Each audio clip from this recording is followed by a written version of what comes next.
Very good evening all of you and very welcome to my channel Drishti ISPC। इस video में हम बात करेंगे कोरोना बॉन्ड के बारे में। कोरोना बॉन्ड अर्थव्यवस्था को बचाने की जो एक मुहिम है यूरोपीय संघ द्वारा जारी की गई, तो इसके बारे में हम थोड़ा डिटेल से पढ़ते हैं क्योंकि ये बहुत ही इंपॉर्टेंट टॉपिक है। आपके UPSC मेंस और UPPCS मेंस दोनों के लिए बहुत इंपॉर्टेंट हो जाता है ये, ठीक है, इंटरनेशनल रिलेशनशिप से लेकर। तो यहाँ पर हमें समझना है एग्जैक्टली कोरोना बॉन्ड क्या है। देखिए, अभी आपने UPPCS का एग्जाम दिया होगा तो आपने इसमें देखा होगा कि मीन्स में चुनावी बॉन्ड, इलेक्टोरल बॉन्ड जो लास्ट टाइम काफी चर्चा में था उससे क्वेश्चन आ गया था, तो इस बार भी हमें थोड़ा सा इस पर ध्यान देना है। ओके, तो चलिए स्टार्ट करते हैं। देखिए, वैश्विक महामारी जो पैंडेमिक है कोविड-19 के प्रसार को रोकने हेतु विश्व के लगभग सभी देशों में पूर्ण रूप से या आंशिक रूप से लॉकडाउन की व्यवस्था को अमल किया गया है। ये तो आप सभी जानते हैं।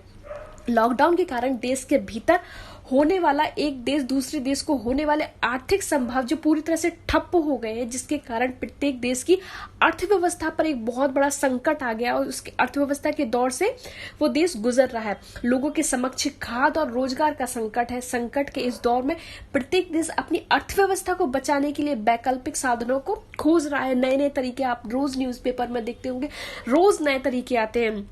यूरोपीय संघ और यूरोजोन भी यूरोपीय देशों की अर्थव्यवस्था को बचाने के लिए इन वैकल्पिक साधनों का प्रयोग को लेकर तत्पर है। तो इन वैकल्पिक साधनों को सामूहिक ऋण प्रपत्र अर्थात ये कोरोना बॉन्ड का नाम दिया गया है, ठीक है। तो सबसे पहले हम जान लेते हैं कि एग्जैक्टली बॉन्ड क्या है। बॉन्ड पता चल जाएगा तो फिर हम उससे एक मोटा मोटा अंदाजा लगा लेंगे कि कोरोना बॉन्ड क्या है। ओके, देखिए, बॉन्ड क्या है। बॉन्ड एक ऋण निवेश प्रपत्र होता है जो किसी देश की सरकार या कॉरपोरेट कंपनी द्वारा निवेशकों के लिए जारी किया जाता है। किसके लिए जारी किया जाता है? निवेशकों के लिए जारी किया जाता है। सरकार या कंपनी पूंजी जुटाने के उद्देश्य से बाजार से मुद्रा ऋण लेने के लिए बॉन्ड जारी करता है, ठीक है। किससे? बाजार से मुद्रा ऋण लेने के लिए जो कंपनी है वो बॉन्ड जारी करती है। बॉन्ड जारी करता निवेशकों से ऋण में ली गई मुद्रा के बदले निवेशकों को ऋण प्रपत्र के रूप में बॉन्ड जारी करता है। बॉन्ड जारी करता निवेशक से एक निश्चित ब्याज दर की पर निर्धारित समय के लिए ऋण देता है, ठीक है। जैसे कि हमने पैसा उधार दे देते हैं और फिर उस पर ब्याज लेते हैं, तो इसी टाइप का आप खुद समझ लीजिए। पर ये एक बॉन्ड या एक प्रपत्र होता है। सरल शब्दों में हम बात कहें तो बॉन्ड जारी करता परिपक्वता की निर्धारित तिथि पर निवेशक की राशि को चुकाने का वायदा करता है और निर्धारित तिथि के लिए उधार ली गई राशि पर निवेशक को ब्याज का भुगतान करता है। आसानी लैंग्वेज में, आसान भाषा में हम समझे तो हमने किसी से पैसे उधार लिए, ठीक है। पैसे ना लेकर हमने उस पर एक बॉन्ड जारी कर दिया, ठीक है। तो इस तरीके से फिर हम उससे पैसे लेंगे और जैसा कि उसने बोला कि हमें 10% ब्याज की दर पर 1 महीने तक के लिए हम आपको ये पैसे दे रहे हैं, ये बॉन्ड दे रहे हैं, तो उस हिसाब से आपको फिर उसका बॉन्ड का भुगतान करना होता है ब्याज के सहित। अब हम बात करते हैं कि कोरोना बॉन्ड क्या है।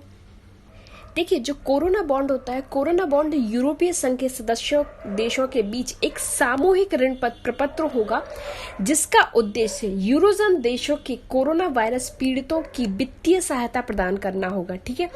यूरोपीय संघ द्वारा सभी राज्यों के सामूहिक रूप के लिए किए गए ऋण के साथ यूरोपीय निवेश बैंकों द्वारा प्राप्त निधियों को पारस्परिक रूप से जोड़ा जाएगा और आपूर्ति सुनिश्चित की जाएगी।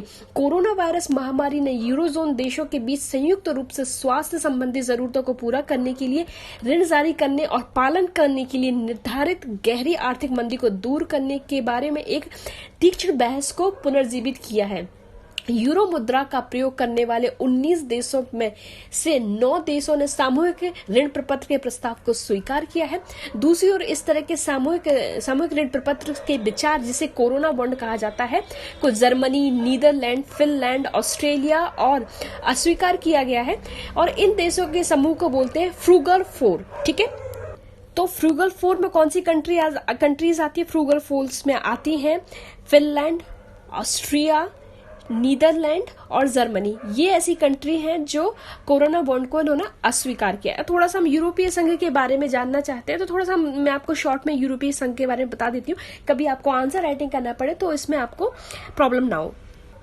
देखिए, यूरोपीय संघ की बात करें तो 27 देशों की एक आर्थिक राजनीतिक सहभागिता है। ये 27 देश संधि के द्वारा एक संघ के रूप में जुड़े हुए हैं, जिससे कि व्यापार आसानी से हो सके, लोग एक दूसरे से कोई विवाद ना करें। को अर्थव्यवस्था का एक सिद्धांत हो जो देश आपस में ज्यादातर व्यापार करते हो, लड़ाई की संभावना कम से कम हो, इस वजह से उन्होंने यूरोपीय संघ बनाया। द्वितीय विश्व युद्ध के बाद यूरोप ने यह कोशिश की गई कि देश आर्थिक रूप से एक साथ आ जाए और एकजुट होकर व्यापार करें और सामूहिक समूह का हिस्सा बने। इसी समूह की वजह से 1993 में, ठीक है, 1993 में कब हुआ? 1993 में यूरोपीय संघ का जन्म हुआ। और जब 2004 की बात करें तो यूरो मुद्रा लॉन्च की गई और ये पूरी तरीके से राजनीतिक और आर्थिक रूप से एकजुट हो गए।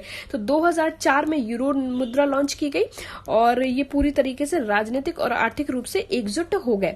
यूरोपीय संघ मॉस्ट्रिच संधि के द्वारा बनाया गया। किस संधि के द्वारा बनाया गया यूरोपीय संघ? मॉस्ट्रिच।